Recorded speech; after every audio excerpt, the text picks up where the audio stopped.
Huli siya. Oh, papayperet pa si Davis, mga kaibigan. Davis, of course, the first kill coming in from Chukla. Di na muna siya lalapit dito. Kasama rin sila Franz, Deeper, but Chuk's team is getting pushed into their inner thirds, and that is solution going down. Kasama na rin si Invoker. Patay si Invoker.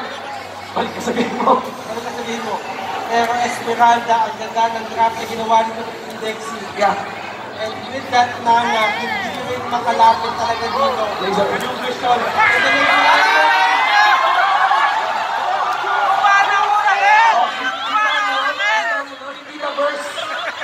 Hindi na burst. Not play lang.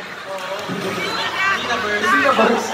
Tank lang. Oo, kasi kung mag-iit ka, we got here the push done by Team Dexy ngayon. They're gonna be taking their very first inner turret. Team Chooks here has to play very steady. As you can actually see, the Team Dexy, tuloy-tuloy lamang yung pagkuha ng objective. Pumapalo na sa halos 10,000 ang lamang sa ginto dito ng Team Dexy.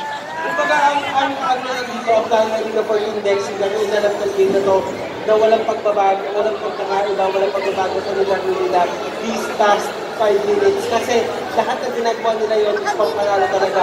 Ngayon, the first result, Index, hindi na papalabasin dito ng base yung Pinoy.